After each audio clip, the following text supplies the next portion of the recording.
Hey there folks, Cozzy here, drafting for Pick 1 Pack 1 with our Elysian deck. Effectively Elysian mid-range, slightly aggressive curve, splashing Shadow just for a plague, and relying on value through a fair chunk of Echo creatures, if I can find where the other ones are. The Hatchlings we got 3 of, and the Twin Brood, but the Pillar of Amarr is our endgame if we don't manage to kill our opponent before turn 8. I think it'll be sweet. I feel as though this should at least be a 50-50 deck, especially if I play it right. On the draw we have a Bold Adventurer to slow him down, an Ageless Mentor that doesn't do much until we get some better units, but that's the way it is, and we have 3 power. Keepable hand.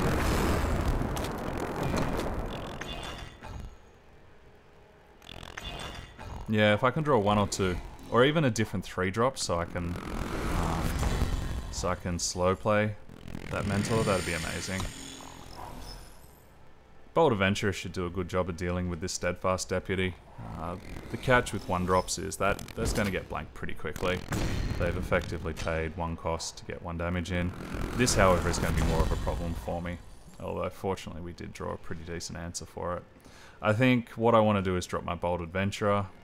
If he gets in for 3, and then perhaps we think if we draw another 2-drop with Permafrosting a 2-drop, or just drawing with Wisdom, and if we happen to draw some big creatures, then next turn we can Ageless as well as Permafrost.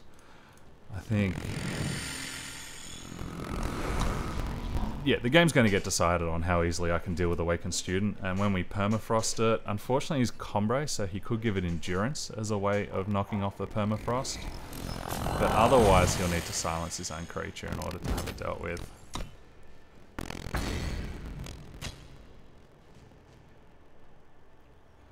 Very aggressive, very low curve. 1-drop, 2-drop. See if there's a 3 to follow up.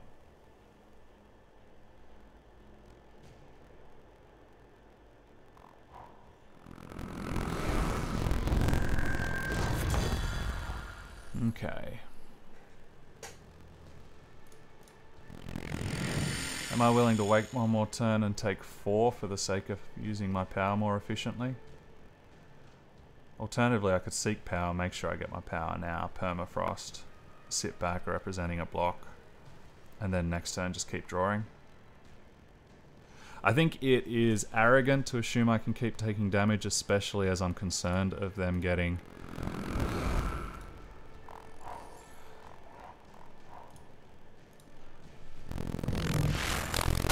Endurance on one of those creatures, so I think we'll just deal with it now.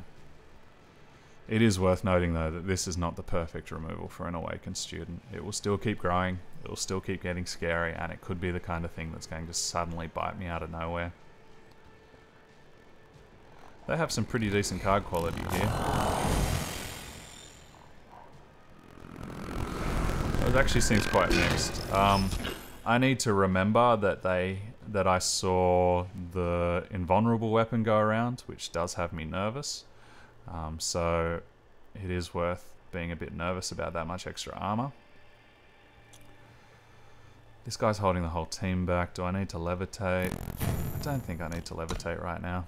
It could be a useful form of evasion for me. And now I need to decide if I want to draw or keep developing. I think I want to draw, find some power. Fortunately, they're not pressuring me too much, and we're not getting a huge amount of value out of that draw. We're just going through our power. I guess at least it saves us 2 bad draw steps.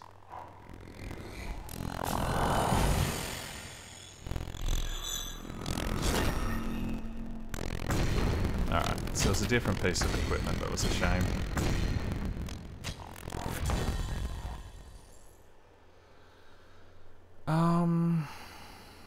So there's no way that I can actually deal with that in 1 hit. He's going to get a lot of value out of it. It's funny, this deck seems as though it has some absolutely rubbish cards and then some really nice cards as well.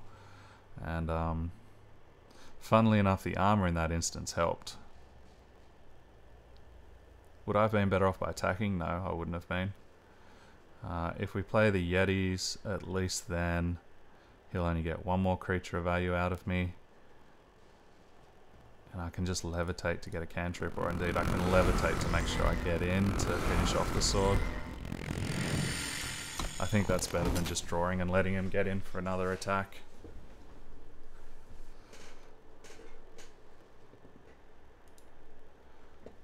The reality is my opponent's played cards that have impacted a board a lot more effectively than I have. And that's the reason why I'm in a very bad situation right now. If I take the trade here, I lose my ability to attack and destroy the weapon, so I'm not interested in a trade for 2 damage. They don't have a stop, so at least I don't have to worry about Finest Hour or things like that.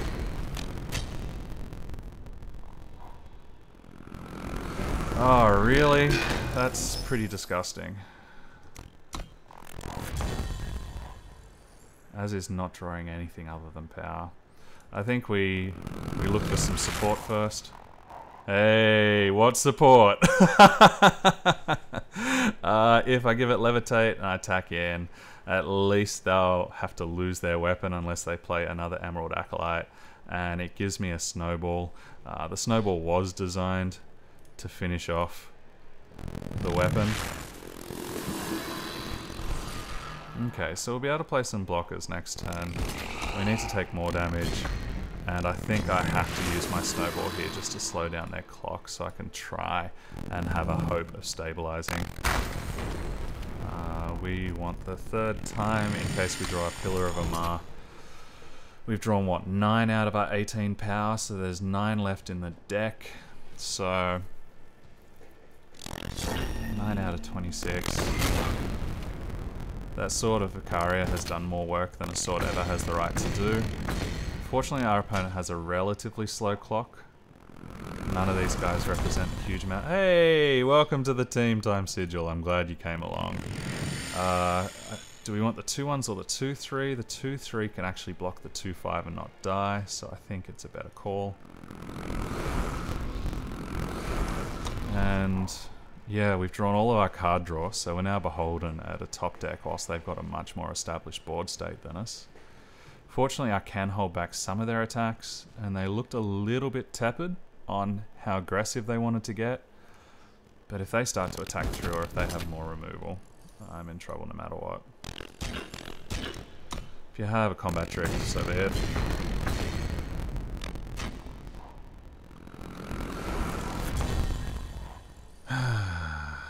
And whilst I can cast 2 cards in this turn, we're going to be on chump block duty pretty soon. If I attack, it just dies, so there's no point in attacking. But yeah, the Warcry from the Sword of Icaria. I never thought I'd actually say it, but Emerald Acolyte has been the MVP for my opponent, getting +4 health on a Sword of Icaria and getting, what, 3 Warcries out of it? That's pretty decent value. Yep, that makes sense.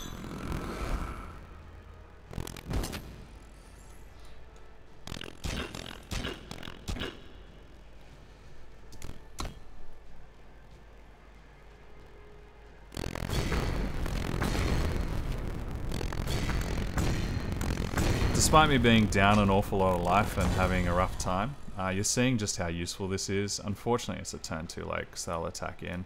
But if we're lucky, they'll respect that I have a trick and not do much. But you're seeing just how useful the 2-3s are. Sorry, for a moment I thought that this was my 2-drop 2-3. Where is it? The Bold Adventurer? Oh yeah, okay, sweet. It enables a lot of double blocks that I wouldn't otherwise have. They drew a lot of gas. We drew, what, 10 power to their 5, so they were drawing 5 extra cards in effect during that match. So be it. Kind of funny that the 1-drop stayed alive, considering I'm so dismissive of 1-drops. And it was actually there to represent that extra point of lethal, even if they hadn't have equipped it up. But yeah, we just fell behind.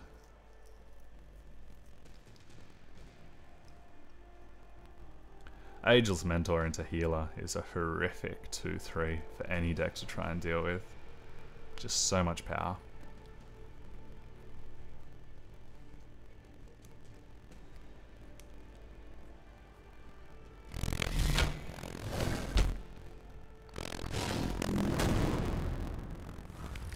Alrighty, Mana Barbs. I'm not going to play up against you with only 1 power. This hand isn't too bad. It allows us to get out of the gate. I'll need to determine whether I'd rather get a Time Sigil. Okay. We can't afford to stuff around too much. This looks like a really aggressive deck. If that's the case, I want to make sure... Well, actually... So my problem is this. I want to play my Seek Power this turn, but I want more information. Because the reality is I'm going to be playing 2 and then either 3 or 3. I guess granted I could play 2 and then 2 and 1 next turn, so I get a bit more time. The 2-1's probably not going to do too much. Yeah, there's an argument for that. Okay, yeah. I want to... Whilst I'm not using my power as efficiently as I like to, I'd really like to wait on this and see whether I can get my Shadow Sigil before needing to commit. This is Rakano Warcry, so we really need to draw both the Plague and the ability to use the Plague effectively. Fortunately, they weren't able to use their power there. If they have a Torch, I'd rather have my Eastwind Herald die.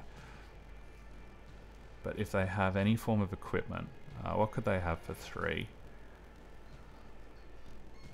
Or if they have any kind of pump spell. So if they happen to have, not Inspired Hour, but Rampage, then this will at least still trade off. Yeah, no point getting too fancy right now, especially whilst we just want to slow down their attacks.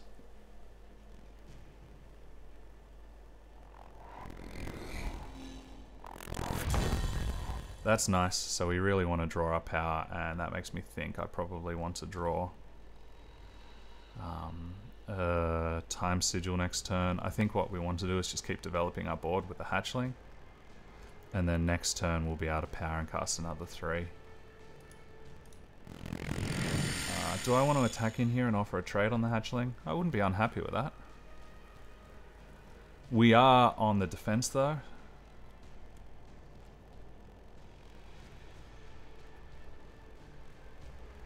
Yeah, no, I think we wait 1 turn and start to attack with the flyers instead. They look like they just want to kill us. I realise that's tautological. Everybody in this game wants to kill us, but these guys look as though they have the speed. Yeah, so if I would have attacked in, I would have been taking extra damage there, which would have hurt. I can play 2/2s, or I can play Seek Power and a 3. I know that I'm going to be wanting time very soon. I could also Seek Power and Wisdom, or Wisdom first to make up my mind, but I think I want to develop my board here. Given that I'll be playing 2/2s next turn, I think this is the turn for me to attack.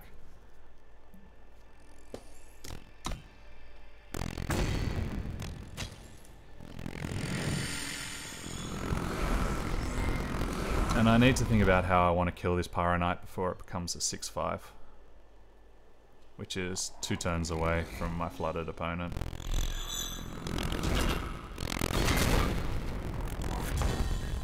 That's not a bad deal for me. So 1 power away becomes a 6/5 and I'm in trouble. I can't reasonably block against it. If I play my Hatchling, I have 5 health with more than 5, so yeah, okay, I could do that.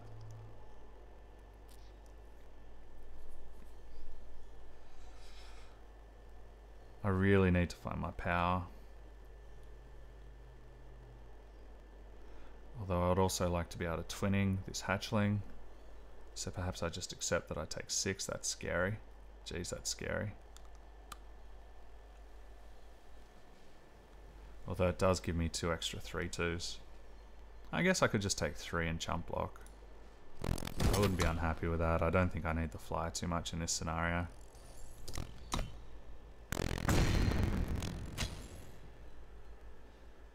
So if I twinning, I've got those ready for next turn.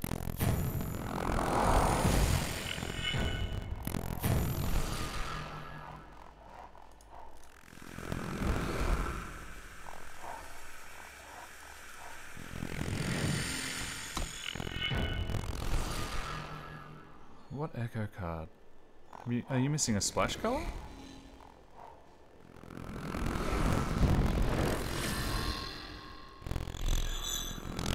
That's not the best news in the world for me. In fact, that's that's just about actively bad news. Fortunately, we can get some flyers out.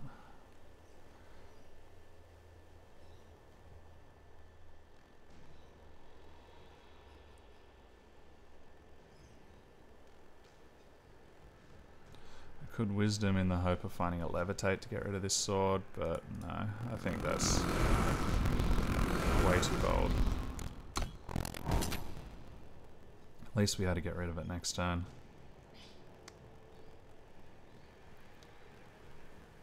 If they turn this on, do I double block?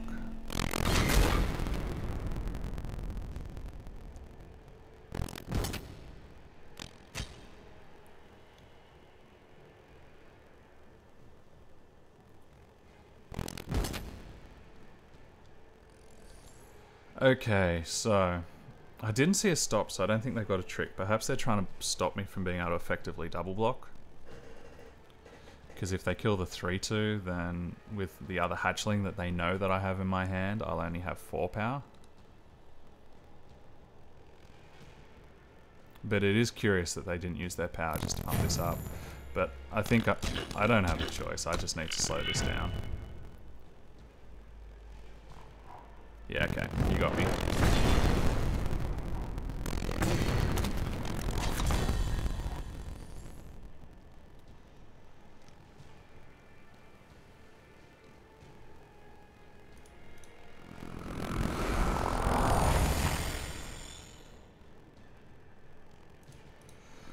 We just want to be able to represent a block on the 3/4 for now.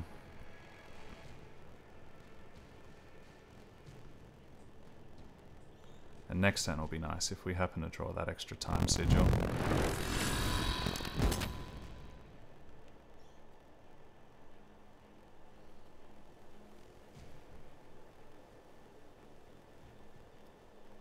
They must have been spamming the spacebar there. I don't remember seeing the stop.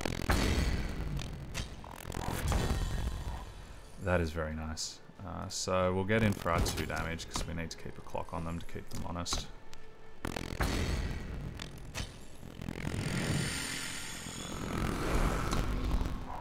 It could well be that getting that torch out of their hand was worth it now. If they have a vanquish, they have a vanquish, and we're in trouble.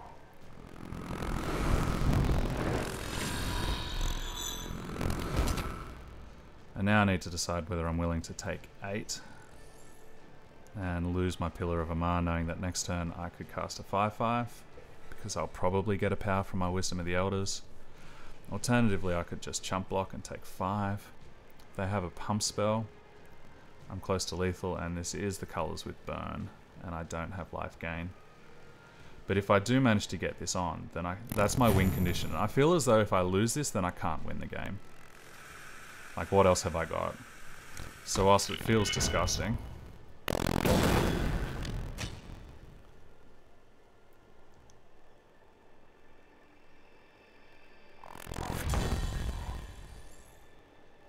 let's see what else we can get first.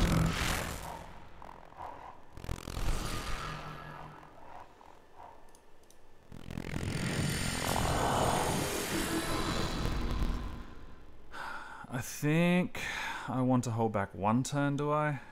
If I attack, I can double block here. I have a block and another block, but if they have any removal, but if they had removal, they could deal with big stuff. They probably would have used it.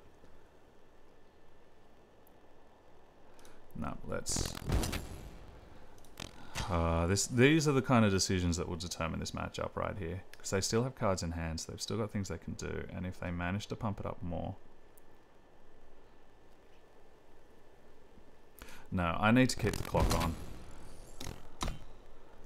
Especially knowing I can suddenly get 7 in the air. That's what I need to play for. Doing that sudden 9 damage through out of nowhere. Not the end of the world that their stranger is what got the pumps from the Warcry.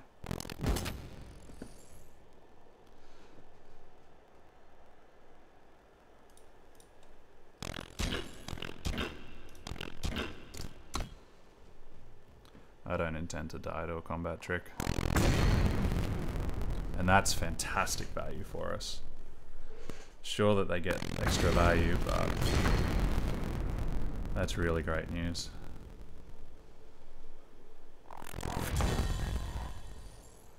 So if we attack, they'll probably trade off here. We can cast another one. We got a 5/5. And I still have 3 blockers otherwise. It takes them to 7, so they're then on lethal damage if they don't kill me on the swing back.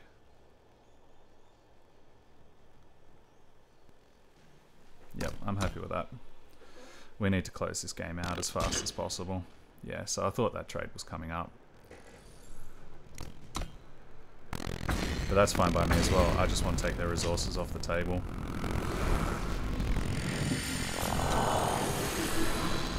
And now we have an overlap, which is even better. Okay, that one's not great, but I'm okay with it. If we trade a 2/1 for that, then that's fine.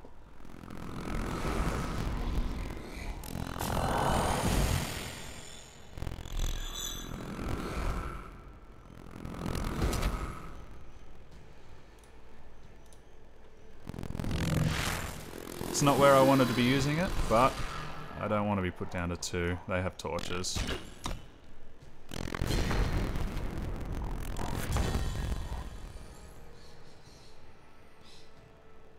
If I attack, they can double block. I get rid of a problematic creature. They have 8 damage if they block here. I'm still creating a 5/5, so I'm happy to trade this up. Oh, Struth. I forgot to attack with a 2/1. I was too busy talking rather than thinking. Sorry folks, that's a bad play. So they should be on 11, and if I lose because of that, that's entirely my fault. That was pretty terrible, but I've been thinking through a lot in this match so far. They should be on 11. That's okay. Instead of having them on a 2-turn clock, we'll need to attack a little bit wider and take a little bit more risk.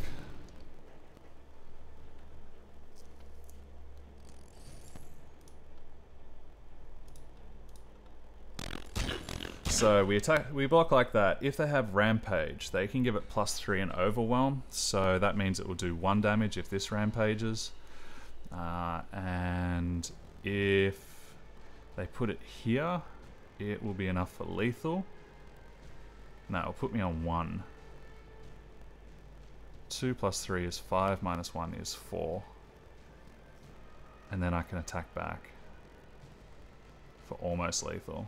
No, for lethal if it's Rampage, because the board will be empty.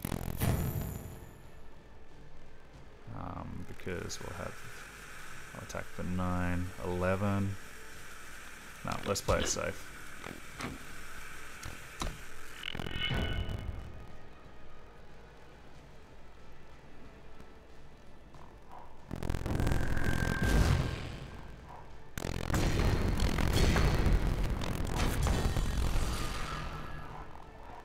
So I can attack for 6 and 7 is 13.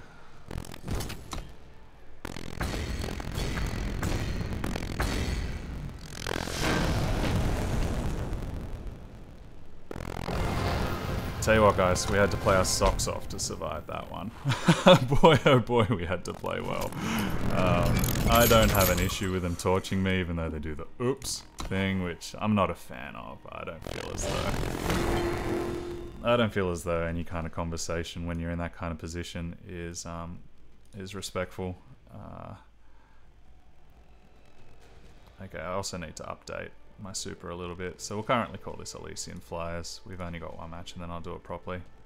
Actually, it's probably fair to call it Flyers. We've got enough Flyers in this, haven't we? It's just that we also have a Pillar of Amarr. But yeah, I don't have an issue with that double block I made. I knew that if they had a combat trick I was going to get blown out, but I also knew that we had to get it out of their hand.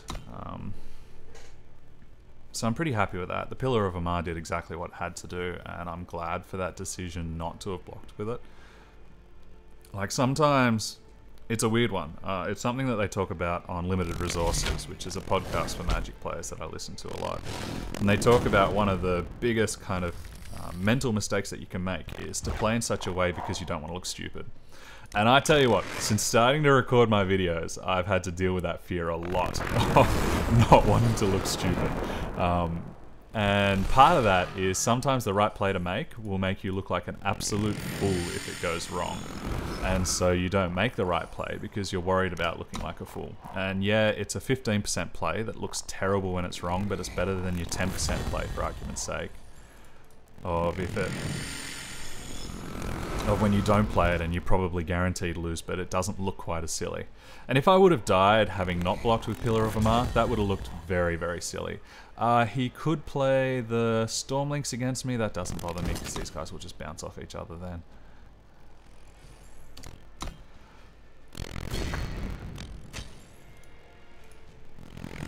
And so I had to find that space of being comfortable and trying to remind myself, no, I'm actually making the play so I can win. And like, you heard my thought process. I felt like the only way I could really win there was to keep my Pillar of Amarr.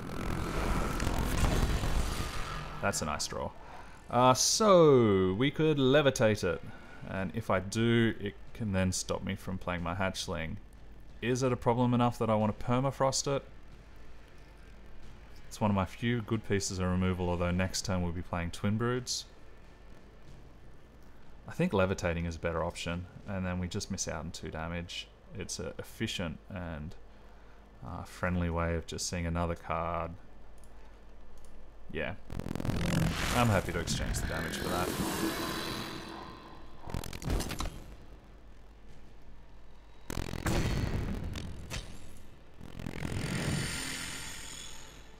Develop or power, we don't need the power right now, so I think we'll develop.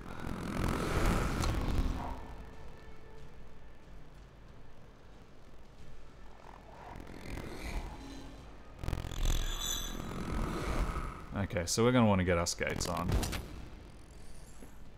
Do we want to trade for... So it has the opportunity to become a 3-3 and let them draw a card. I don't think I want to let them draw a card. They can use their own creatures whilst I'm maintaining a clock. Ooh, that's pretty sweet. It does mean I'm slightly power inefficient, but it also means that these come out as 7/6s, and I have no idea how anyone could come back from that.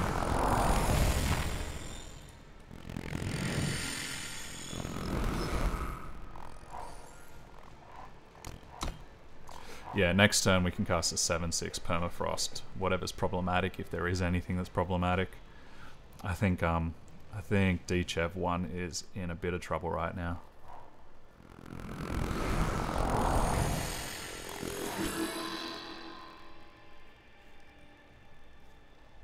This is a very good card, but you need to be controlling the board for it to work. And I've pretty comfortably got control of the board right now.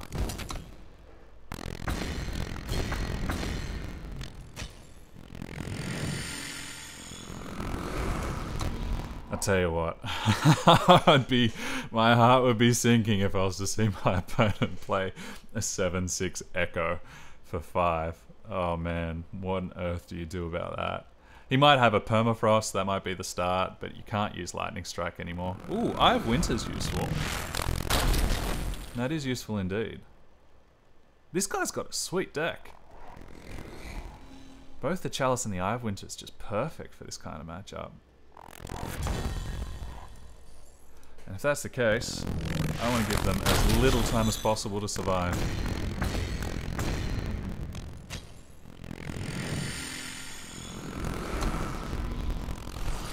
Yeah, really sweet. I wish I could watch some of their other matches. I feel as though that's the perfect combination for trying to do an Elysian control deck.